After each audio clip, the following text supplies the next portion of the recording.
Kalau kita berhasil membuat itu menjadi added value di dalam negeri, kita proses di dalam negeri, yang memproses adalah anak-anak bangsa yang berkolaborasi dengan investor-investor asing, dan kita memiliki kemandirian industri, maka kita nggak akan kalah dengan negara-negara lain. Justru Indonesia dianggap kalau di beberapa tahun terakhir, political stability itu tidak menjadi pertanyaan dari investor. Tidak pernah.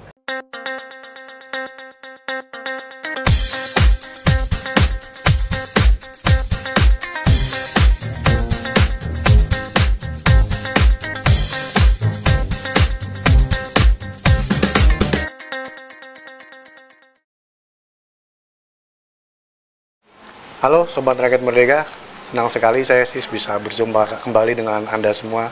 Semoga Anda semua dalam keadaan baik-baik saja. Kali ini saya akan ditemani oleh senior saya, wartawati cantik, andalan Rakyat Merdeka. Beliau adalah pemimpin redaksi RMID, Firsti Hestarian. Mbak Hesti, gimana kabar, sehat? Alhamdulillah sehat. Semoga kita semua sehat terus ya. Amin. Semangat. Perlu, yang penting tuh sehat dulu Mbak. Memang, Mbak. Ini tantangan ke depan lagi berat ya. Sobat Rakyat Merdeka, saat ini kita akan membahas sebuah tema yang cukup menarik. Strategi lepas dari middle income trap dan upaya mencapai pertumbuhan ekonomi 8%. Kita tahu Pak Presiden Prabowo Subianto sudah menargetkan pertumbuhan ekonomi hingga 2045 itu 8%. Sebuah target yang cukup tinggi,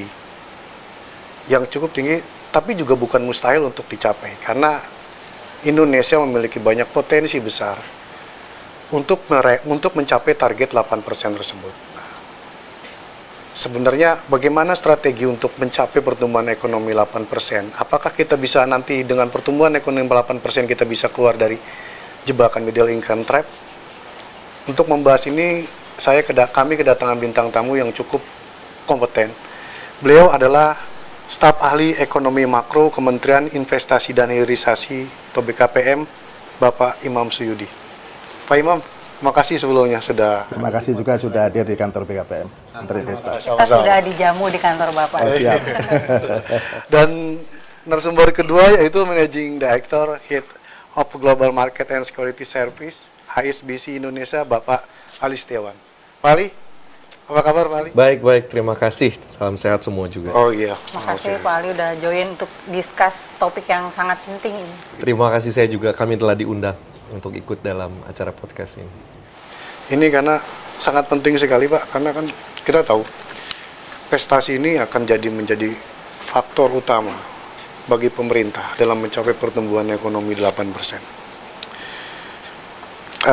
Yang ingin saya tanyakan itu dari BKPM sendiri Pak, itu gimana sih Pak strateginya untuk setidaknya merealisasikan target Pak Presiden ini, pertumbuhan ekonomi 8% yang menurut kalangan pengamat memang agak cukup berat juga, tapi bukan mustahil juga untuk dicapai seperti itu Pak. Ya, terima kasih ya. Saya ingin memberikan sebuah perspektif dari Kementerian Investasi, Hilirisasi, BKPM. Tentunya target yang dicanangkan Presiden di dalam Asta Citanya juga termaktub bahwa pertumbuhan ekonomi harus kita capai menjadi 8%. Tentunya ini bertahap. Tidak bisa di tahun ini langsung kita targetkan 8%. Ya. Sebaiknya pertumbuhan ekonomi itu adalah bertahap, berkesinambungan, dan juga yang paling penting adalah inklusif. Nah, karena kata-kata inklusif ini menurut pendapat kami itu sangat penting sekali. Meskipun kita memiliki pertumbuhan ekonomi 8%, namun tidak merata, maka pertumbuhan ekonomi itu tidak bisa dirasakan dari atas, kalangan atas sampai kalangan bawah. Yang kita harapkan adalah pertumbuhan ekonomi yang merata, yang berkualitas. Untuk itu dari Kementerian Investasi tentunya memiliki program-program khusus sesuai arahan Bapak Menteri Investasi dan Hilirisasi, Bapak Roslani Perkasa, bahwa yang pertama kita harus mempercepat seluruh perizinan di bawah kewenangan kita. Karena penting bagi investor untuk mendapatkan kepastian. Kepastian berusaha itu penting. Ya. Kepastian berusaha penting itu diantaranya adalah kapan izin-izin itu selesai.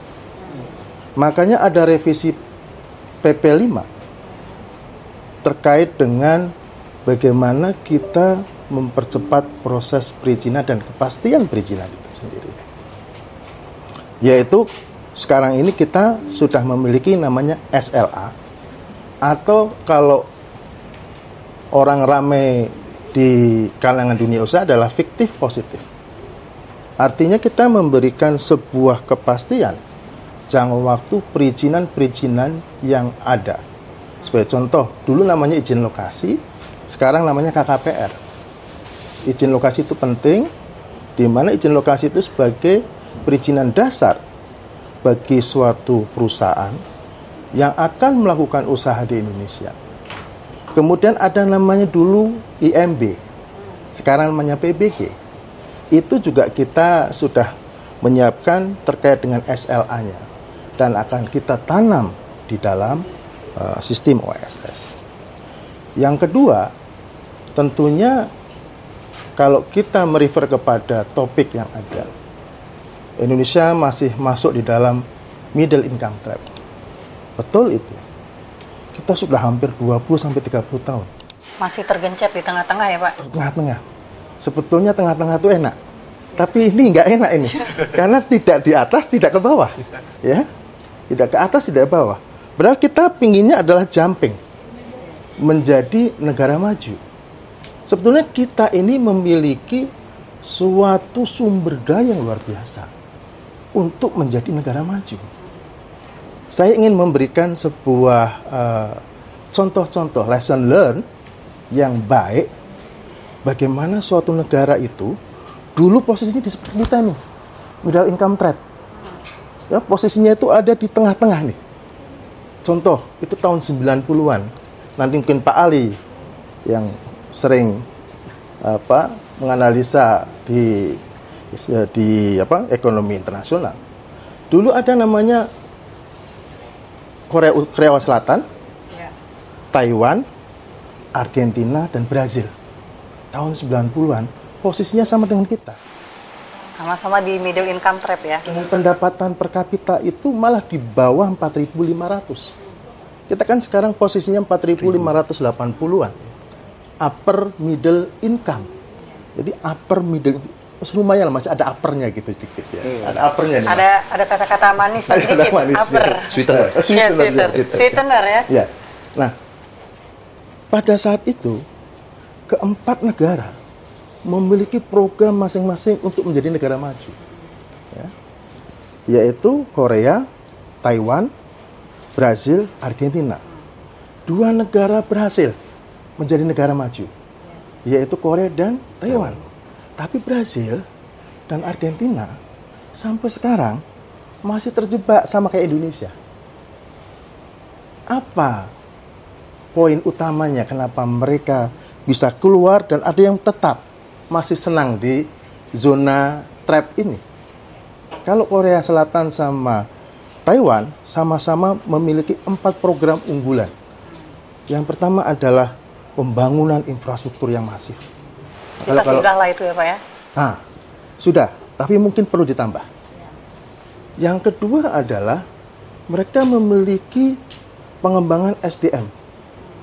SDM, penyiapan SDM. SDM unggul. Maka di tahun 90-an, kalau kita ke Harvard, Oxford University, beberapa universitas terkenal, itu banyak dipenuhi oleh mahasiswa-mahasiswa dari Korea, dari Taiwan, mungkin kemudian setelah 10 tahun Cina masuk, kemudian India. Ya. hampir negara-negara Asia di situ banyak sekali. Brasil sama Argentina sama dengan kita, sedikit mengirimkan.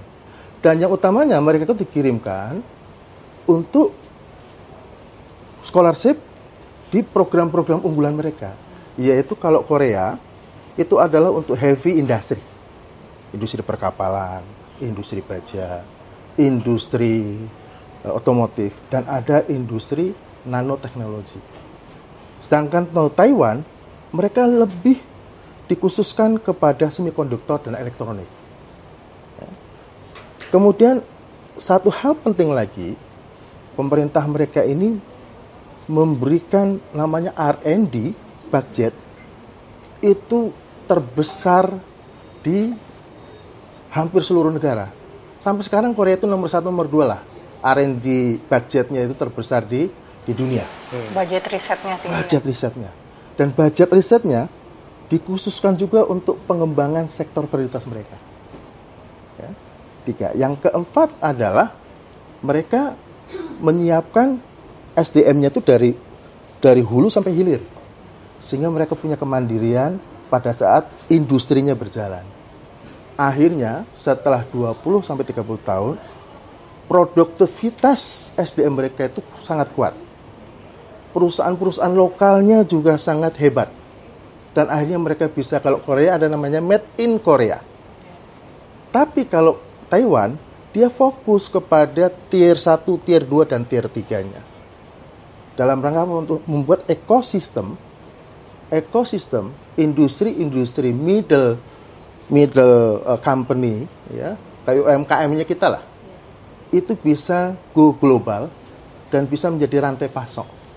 Sekarang semikonduktor kita tahu Taiwan menjadi salah satu terbesar di dunia. Made in Korea, siapa nggak tahu Korea?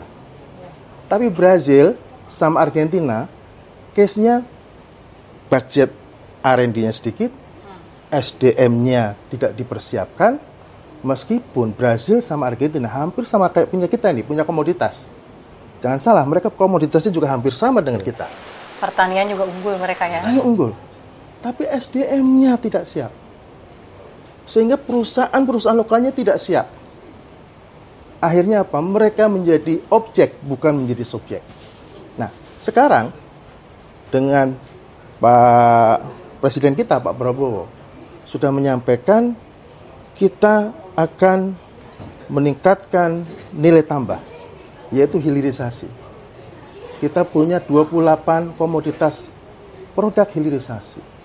Di mana produk itu, sektor-sektor itu, kalau kita buat seperti kayak kita merefer kepada Korea ataupun Taiwan, maka 10 sampai 20 tahun yang akan datang, kita bisa berevolusi. Kalau saya bilang bukan evolusi, revolusi perekonomian. Momentum ini harus kita siapkan dengan menyiapkan apa? SDM unggul. Karena setiap perusahaan di dalamnya ada SDM, betul Pak ya? Betul.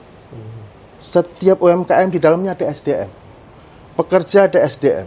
Yang saya bilang pertumbuhan ekonomi inklusif adalah pertumbuhan ekonomi produktivitas pada SDM. Produktivitas, contohnya gini. Kita tingkatkan yang skill labor dengan masuk pada dunia pendidikan dan dia memiliki keahlian. Untuk unskilled labor, kita tingkatkan sertifikasi. Ya. Kalau labor-labor kita di pabrik-pabrik punya sertifikasi, punya sertifikat, ya, maka gajinya UMR plus. Maka ini akan meningkatkan produktivitas. Produktivitas ujung-ujungnya apa? Pertumbuhan ekonomi. Jadi setelah tadi kami menyimak paparan dari Pak Imam, ini jelas sekali bahwa middle income trap adalah sesuatu yang harus kita tinggalkan segera, ya, dengan segala daya upaya kita. Karena kalau kita lihat beberapa negara juga memang tidak mudah ya Pak untuk lepas dari middle income trap. China bahkan yang sudah terbilang powerful dalam urusan pendapatan negara, inovasinya juga lumayan, itu masih belum bisa lolos juga ya Pak dari middle income trap. Nah, di tengah bayang-bayang middle income trap seperti itu, sebagai lembaga pembiayaan, apakah HSBC ini sebagai bank global memiliki strategi tertentu? Apakah ada perhatian khusus yang diberikan HSBC terhadap sektor-sektor prioritas dalam pembangunan di Indonesia supaya target pertumbuhan 8% ini bisa tercapai dan mengakselerasi target kita untuk lepas dari middle income trap? Bagaimana Pak Ali? Mohon penjelasannya. Terima kasih Bu. Ya kalau dari kami sebagai perbankan, apalagi kami perbankan bisa dibilang walaupun kami PT tapi masih bisa dibilang perbankan asing ya. Ya tugas kita dan mungkin added value bagi fungsi kita intermediary kepada pemerintah adalah sebagai jembatan untuk pemerintah kepada investor asing, karena memang disitulah kunci dari strength kita sebagai perbankan asing. Kita banyak berkoordinasi dengan Kementerian Investasi dan IIPC juga, Promotion Center, karena memang role-nya kita adalah membuka peluang tersebut. Kita juga membantu mempromosi mengenai potensi-potensi upside story dari Indonesia, dan saya yakin sebetulnya dari semua banyak investor, dan saya memberikan masukan ini dari sisi perspektif yang berbeda nih ya, dari private sector dan juga investor. Ya mereka melihat kalau Indonesia itu story-nya bagus. Ya, it's too good to be ignored lah istilahnya ya. Kayak berlian yang menyala. Tetapi iya, kalau dari sisi balance sheet semua dan lain sebagainya bagus, potensi, market potential, under penetration, semuanya itu kelihatan sangat besar potensinya. Tetapi memang yang tadi disampaikan juga oleh Pak Imam juga, kita kalau ingin merealisasi dan menarik foreign direct investment ke Indonesia, selalu ada dua kata kunci yang selalu dimention oleh investor, konsistensi dan persistensi. Dua ini yang selalu disampaikan kalau mereka saya ingin berinvestasi di sektor tertentu, tapi ntar mandek di sesuatu. Kalau misalnya saya ingin eksekusi capital injection di suatu project, nanti akan ketemu bottlenecks. Nah itu yang saya rasa the past few years, pemerintah dan lewat juga Kementerian Investasi itu banyak ya, membuang dan memotong semua bottlenecks tersebut. Karena at the end of the day bagi investor itu kalau misalnya saya have ease of transition into investment, bagi mereka story-nya pasti akan lebih bagus dan the word of mouth juga akan baik ke investor yang lain. Kita juga melihat banyak example yang terjadi misalnya recently Vietnam yang juga di Southeast Asia yang begitu cepat ya untuk mengambil banyak dari market share investasi asing ke regional ASEAN. Jadi saya rasa kalau dari sisi potensi sudah pasti kita itu istilahnya dianggap suatu ekonomi yang besar, underpenetrated dan big potential. Kedua ya kita kalau bisa ke depannya bergerak lebih cepat untuk capturing this opportunity, dan kita bisa melihat berapa akhir tahun tersebut kan pemerintah juga banyak mendukung dengan accommodative policy framework yang di roll out sebelumnya oleh pemerintahan Jokowi, dan kami berharap akan lanjut ke pemerintahan Pak Presiden Prabowo, sehingga boosting confidence daripada investor untuk lebih melihat Indonesia sebagai satu destination investasi. Dan ketiga ya memang kalau dari sisi generating pertumbuhan tambahan, ya kita tahu semua our main engine di Indonesia itu adalah consumer consumption domestic. Nah yang tadi disampaikan, kalau kita bisa membawa investasi lain di sektor-sektor new economy, misalnya sekarang yang dilihat di Indonesia, misalnya EV sector, ini bisa menciptakan lapangan kerja lebih banyak, producing more middle income earners di Indonesia, sehingga daya beli juga lebih besar, bisa mendorong kita keluar dari middle income trap yang dialami oleh negara seperti Korea dan juga Taiwan. Karena mereka menciptakan new industry yang menjadi core strength mereka selama beberapa tahun, 20 tahun terakhir ini. Indonesia bisa atau enggak, saya rasa mampu. Kalau misalnya kita melihat dari potensi ada, sehingga kalau misalnya kita bisa merealisasi itu tersebut, saya cukup yakin ya, kita bisa carrying out slowly but surely ke pertumbuhan income capital yang lebih besar. Tapi kalau Bapak melihat ada semacam keluhan mengenai konsistensi dan persistensi gitu ya. Ada progres perbaikan nggak Pak dari layanan pemerintah kita terhadap foreign direct investment itu? Ya kalau kita melihat dari sisi progres sudah pasti ada. Ya kadang kita melihat sekarang dari beberapa tahun terakhir kan banyak policy framework yang berubah, yang istilahnya kita udah tahu kalau dari sisi isinya itu adalah mengakomodir investasi biar mereka nyaman, pasti dan transparan gitu secara dari sisi investasi mereka di negara kita Indonesia. Jadi kita berharap itu akan berlanjut. Dan yang memang paling penting juga mereka melihat dari sisi infrastruktur big leap progress yang kita rasakan terutama di second term pemerintahan Pak Jokowi itu memang sangat penting untuk creating new economy ya. Supaya nanti jangan seperti yang Pak Imam katakan jangan cuma di Jawa aja karena memang terlalu konsentrasi gitu, concentrated di Pulau Jawa. Bahkan kita bisa melihat potensi itu bisa besar di wilayah provinsi lain karena memang secara geografis kan kita sangat unik ya, negara kepulauan 18.000 pulau di mana kita bisa menciptakan new economy di provinsi lain dan itu bisa berkontribusi untuk pertumbuhan ekonomi kita juga. Gimana tuh Pak Imam? Berarti kan bahwa investor itu kan butuh kepastian, butuh kecepatan dan sekarang ini untuk mencapai target investasi yang cukup sangat tinggi tentu nggak bisa biasa-biasa aja kan gitu. BKPM harus melakukan gebrakan-gebrakan yang cukup baru ya, dan cepat, yang satset lah bahasanya untuk menggait investor-investor dari luar. Kalau dari BKPM sendiri, gebrakan-gebrakan strategi khusus itu gimana Pak? Ya, kami dari pemerintah harus jujur mengakui bahwa kami belumlah 100% seperti yang dimaui oleh investor. Tapi kami terus melakukan perbaikan. Dari tahun ke tahun, dari periode ke periode, kami coba memangkas seluruh permasalahan-permasalahan perizinan. Yang kedua adalah kepastian. Yang ketiga, kami menghindarkan pertemuan secara langsung, face to face, antara pihak pencari izin dan pemberi izin. Supaya tidak ada moral hazard dan ada opportunity yang timbul karena ada pertemuan itu. Makanya ada namanya layanan OSS. Yang kedua, tentunya seluruh perizinan ini butuh proses. Ada compliance, ya, ada kewajiban daripada investor yang harus dipenuhi. Seperti misalnya untuk AMDAL. Itu terkait dengan lingkungan. Lingkungan itu tidak hanya untuk investasi yang saat ini ada, tapi juga untuk investasi generasi yang akan datang.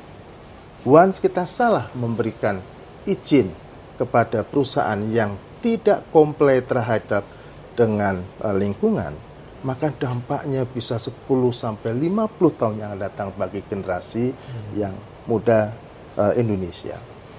Ada poin penting yang ingin saya sampaikan di dalam mendukung program Pak Presiden Prabowo yaitu 8% pertumbuhan ekonomi.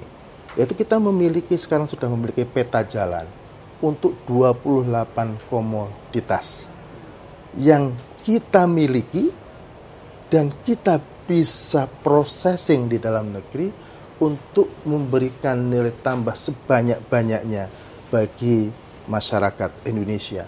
Dari mulai mineral, kita mineral itu kan banyak sekali, ya, ada timah, ada nikel, ada bauksit, ada tembaga, ada tanah jarang, dan banyak sekali mineral-mineral yang kita miliki. Dan kemudian ada batu bara, ada migas.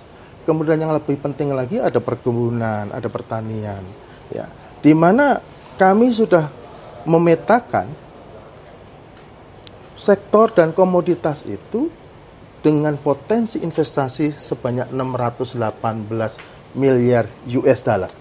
Kalau kita utilize secara optimal.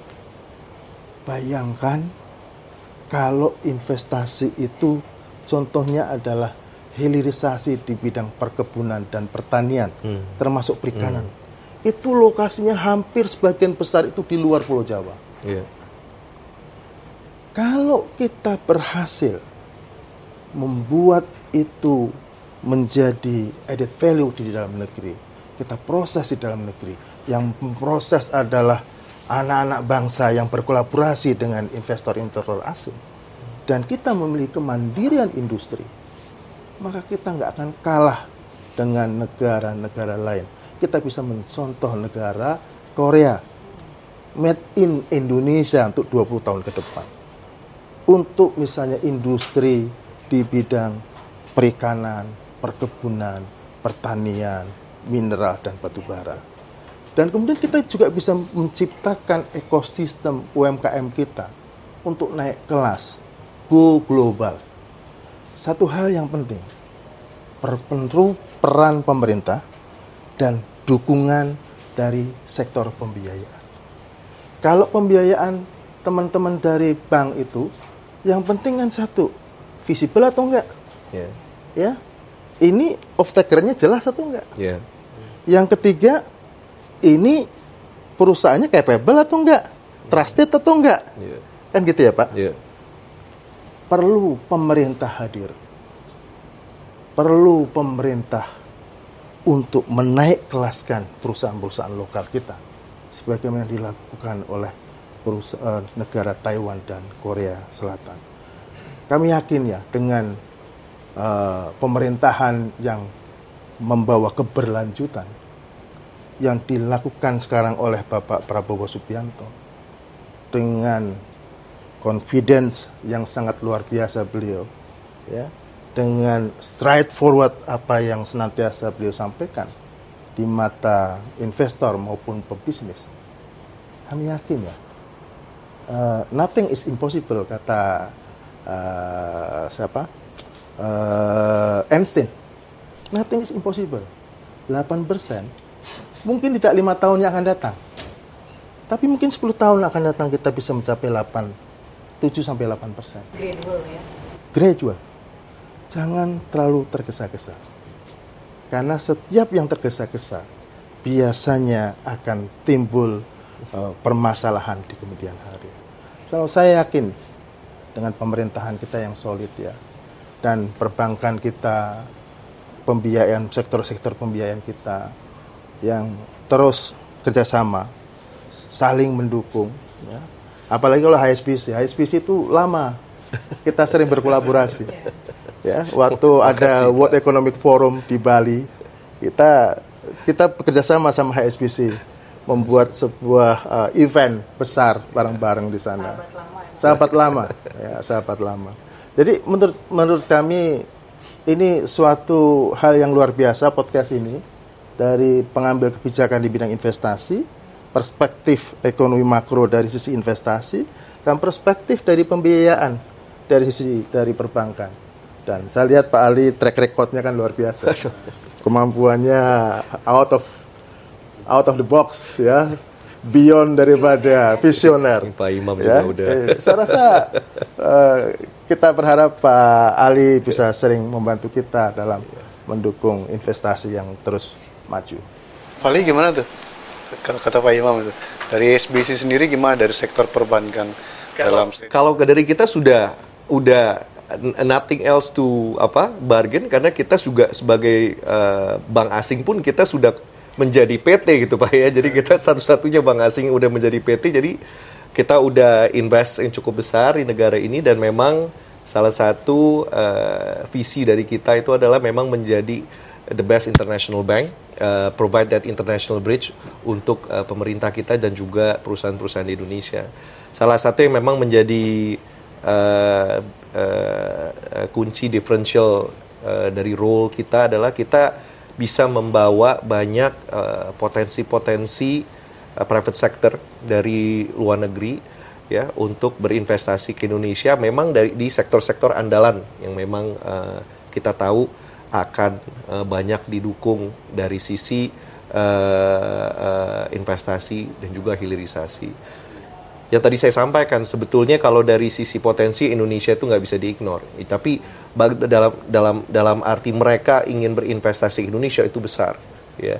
Tapi juga perlu didukung juga dengan evangelis waktu ingin mengeksekusi, ya, investasi tersebut. Dan iya, Dan kita sebagai perbankan, lembaga pembiayaan, ya memang tugas kita supaya bisa membantu supaya realisasi dari investasi tersebut bisa cepat. Ya. Kita memang banyak providing project financing untuk beberapa sektor yang memang menjadi andalan.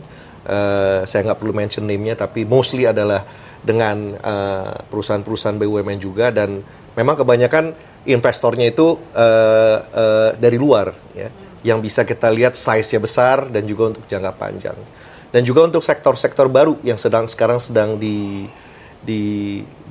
istilahnya dijalankan oleh pemerintah, seperti tadi saya sampaikan. Energi terbarukan, ya. Energi terbarukan, EV, energi itu merupakan sektor andalan kita juga, ya. Jadi kalau betul segala sesuatu yang berhubungan dengan ESG, baik itu di EV sektor yang sekarang Indonesia istilahnya yang dikatakan katanya kemungkinan bisa menjadi Arab Saudinya gitu lah untuk EV markets kan. Kita ekosistem EV, ya. Betul. Jadi di situ juga menjadi andalan dari banyak dukungan dari lembaga pembiayaan seperti kami untuk beberapa nama, dan kita juga berhasil sukses membawa beberapa investor yang akhirnya membangun manufacturing plant di Indonesia.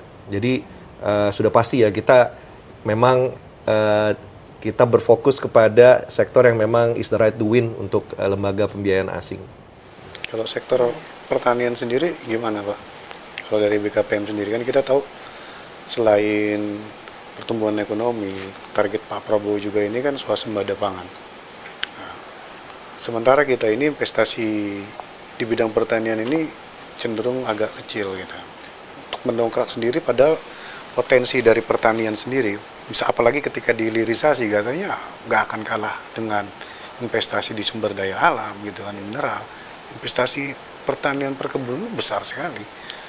Kalau dari BKPM sendiri untuk setidaknya mendongkrak dari pertanian sendiri gimana Pak investasinya? Ya, udah 2-3 tahun yang lalu ya, hilirisasi di bidang pertanian itu udah disiapkan. Kita pernah mendengar mungkin teman-teman dari Rakyat Merdeka, yaitu food estate yang ada di Merauke. Saya ini sedang on proses, sedang land clearing. Dan itu satu, nanti kita akan bisa swasembada pangan di bidang gula, swasembada pangan di bidang padi. Dan kemudian ada 7 bahan pokok utama yang juga menjadi concernnya pemerintah. Kalau concernnya pemerintah butuh investasi, maka kami akan menyiapkan bagaimana proyek itu ready to offer. Investornya dari mana, teknologinya yang dibutuhkan apa, investor lokalnya seperti apa, kami bisa link and match-kan dengan lembaga pembiayaan, misalnya dengan HSBC. Dan ini sudah kita lakukan di masa Menteri Pak Bahlil dan sekarang dilanjutkan oleh Pak Menteri Roslani. Satu hal yang menarik, kalau kita melihat 10 tahun yang lalu, investasi itu hampir sebagian besar kuenya ada di Jawa. Ya, di Jawa itu porsinya 60%. Betul. Luar Jawa itu 40%. Itu 10 tahun yang lalu. Tapi semenjak 4 tahun yang lalu, itu porsinya sudah berubah karena Pak Presiden Jokowi waktu itu dan Pak Menteri Bahlil meminta kita untuk memastikan luar Jawa banyak kita bantu promosikan. Dan sekarang Pak Rosan juga seperti itu. Saat ini dari realisasi investasi yang ada, itu luar Jawa sudah lebih besar daripada porsi realisasi investasi di Jawa. Sekarang kebalik.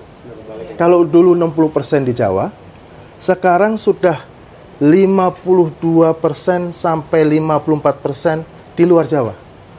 Jawa ini sekarang udah di bawah 50% porsinya. Dan ini Indonesia sentris banget lah gitu ya. Ya, membangun dari Sabang sampai Merauke. Dan ini akan kita terus lakukan supaya tadi yang saya sampaikan, pertumbuhan ekonomi yang inklusif yang dirasakan dari Sabang sampai Merauke Tidak hanya pertumbuhan ekonomi di Jawa saja. Tapi satu hal yang masih menjadi PR kita, pemerintah, yaitu pertumbuhan ekonomi kita masih di bawah angka ICOR.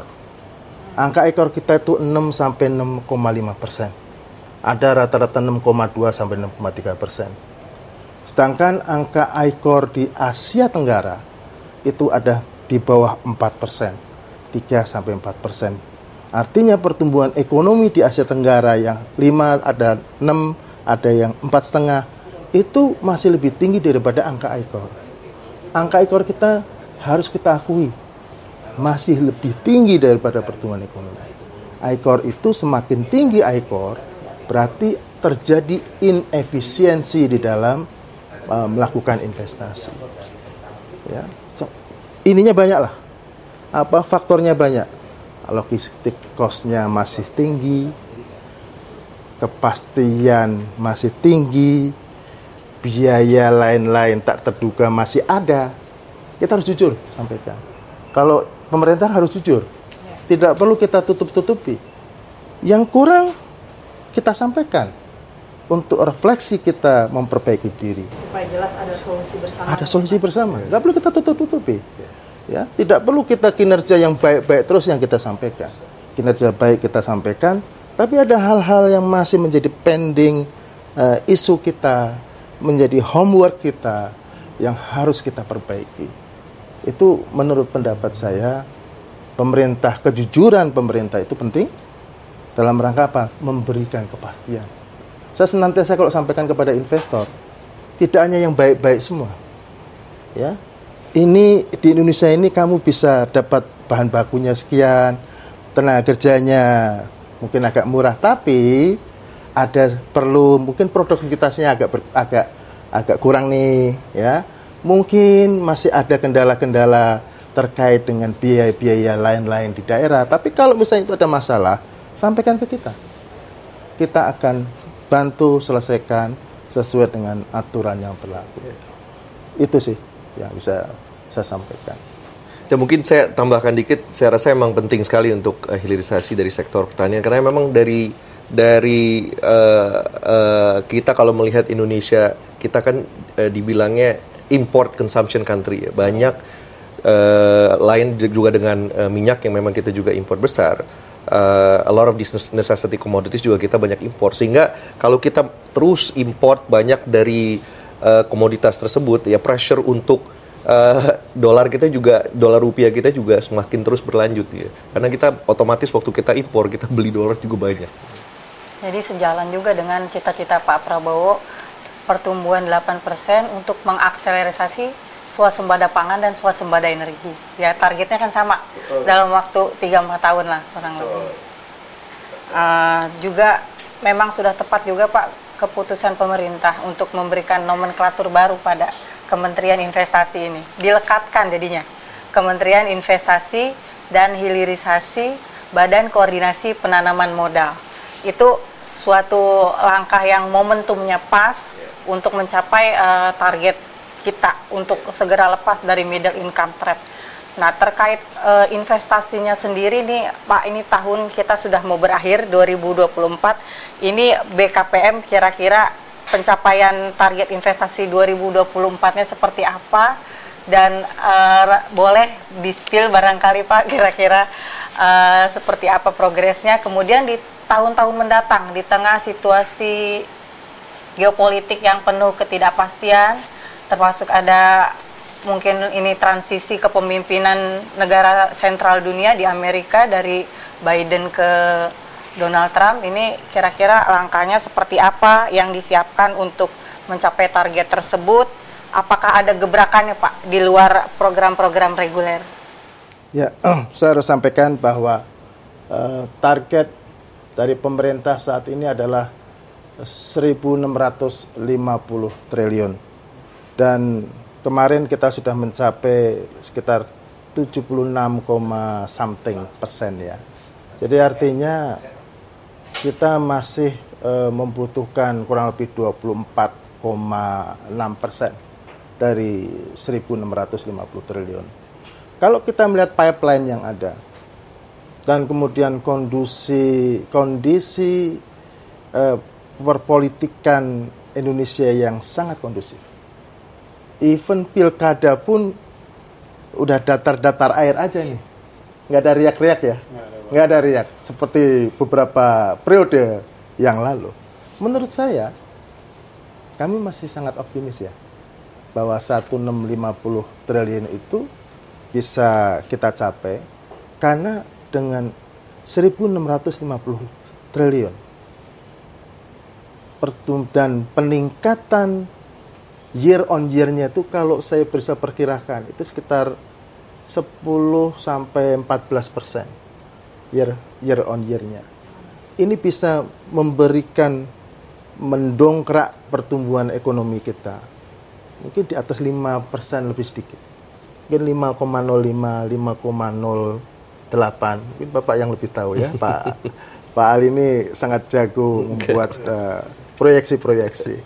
Jadi menurut pendapat saya, target realisasi investasi akan tercapai, mengingat Pak Menteri Rosan Roslani sampaikan, pastikan setiap investasi yang masuk harus kita layani dengan baik dan percepat hal-hal perizinan yang ada di kita, dan bantu maksimalkan komunikasi dengan kementerian lain apabila ada permasalahan-permasalahan perizinan yang masih nyangkut di kementerian lain. Jadi apa yang disampaikan Pak Menteri kami sangat jelas, sangat clear. Bantu, selesaikan, percepat, tidak boleh diperlambat. Itu kunci pokok itu. Dan kata beliau, kepastian berusaha itu akan mendukung program pemerintah pertumbuhan ekonomi di atas 5%. Kalau Pak Ali, gimana nih rekomendasi dari HSBC ini terkait kebijakan atau pendekatan baru mungkin yang bisa dilakukan pemerintah untuk menarik investasi asing atau inovasi di Indonesia? Oh, saya rasa ya kami sangat yakin kalau misalnya ya seperti tadi saya sampaikan, banyak dari investor Indonesia, mereka selalu mention 3 word yang selalu kita dengar ya, konsistensi, persistensi, dan transparansi.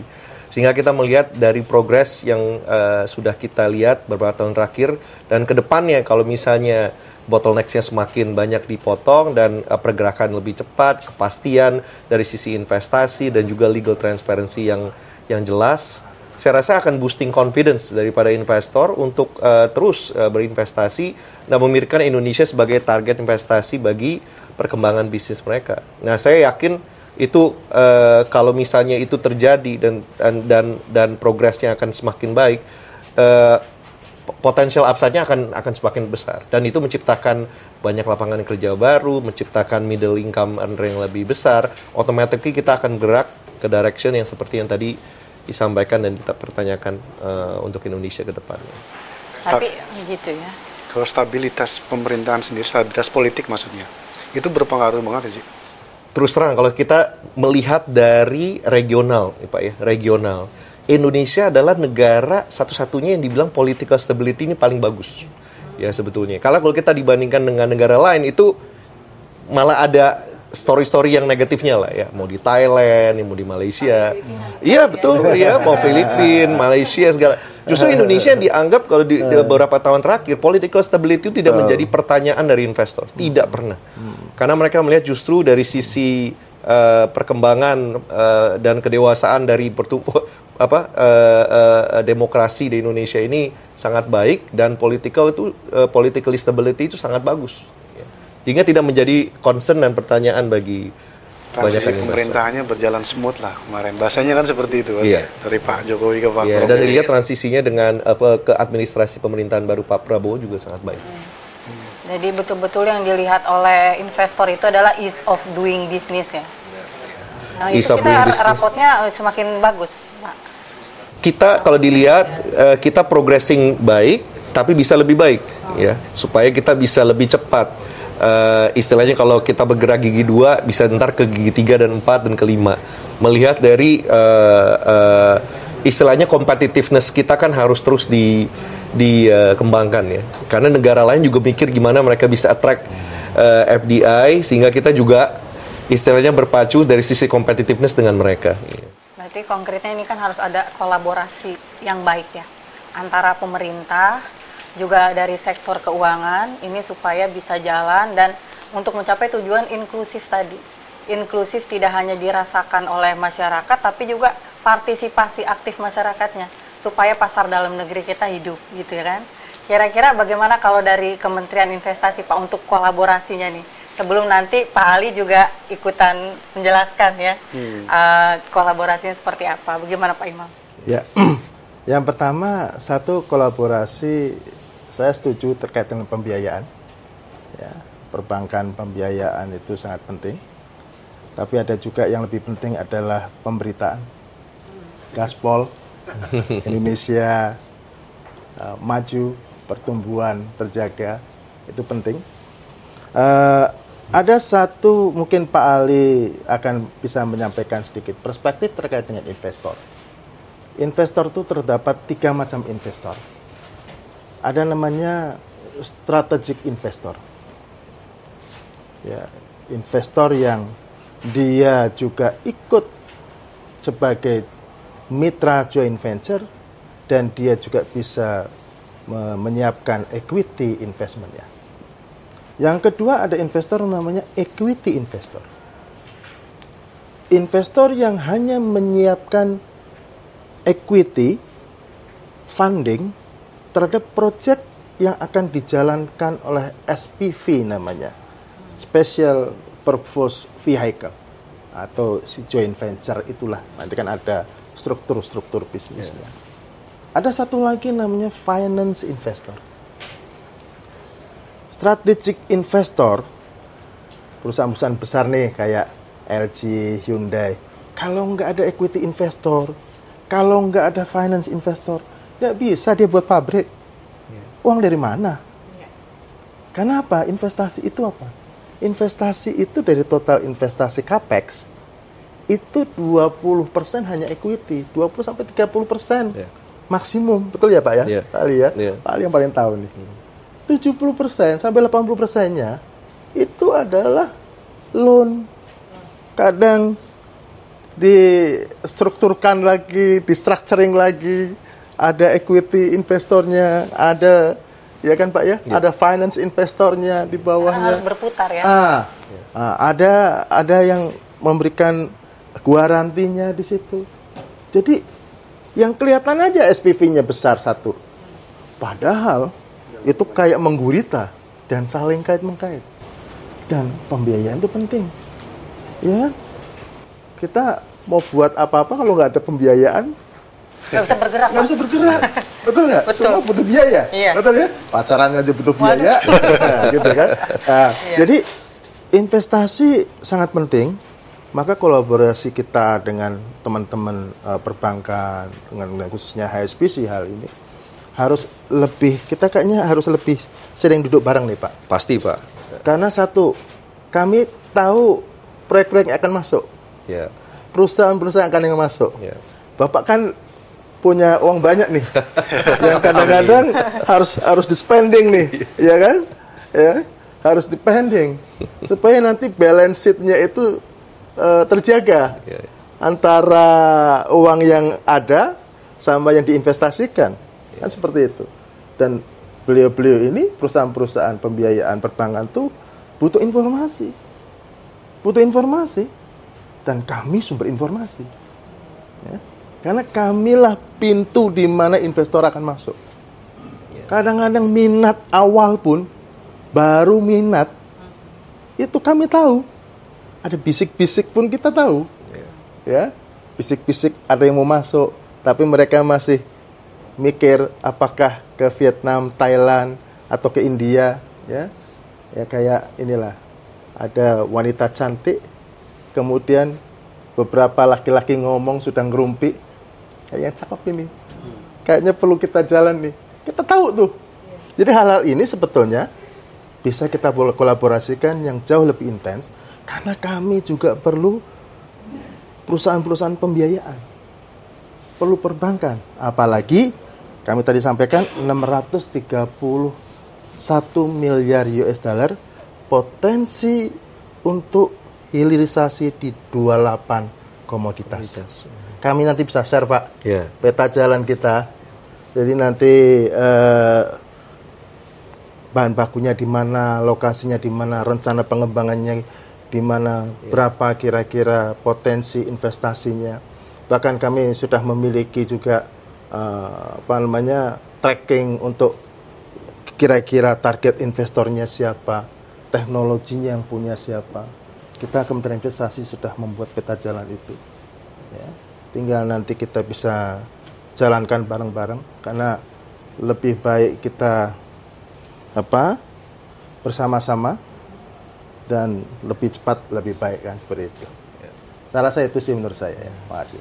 Kalau Pak, dari Pak Ali sendiri? Ya, dari kami memang salah satu dari role dan visi kita, karena memang kami sebagai international bank di mana kami sudah mempunyai track record hubungan atau background mengenai perusahaan-perusahaan besar tersebut di negara, baik itu di Korea atau di UK atau di China, sehingga memang bagi kami sewaktu mereka tertarik dengan suatu project atau sektor tertentu, kita udah nggak perlu assess lagi dari awal, karena kita sudah tahu background daripada parent company-nya dan juga holding group-nya, sehingga kami bisa langsung cepat mendukung dari sisi pembiayaan. Karena pembiayaan itu satu adalah size yang besar, kedua juga jangka panjang.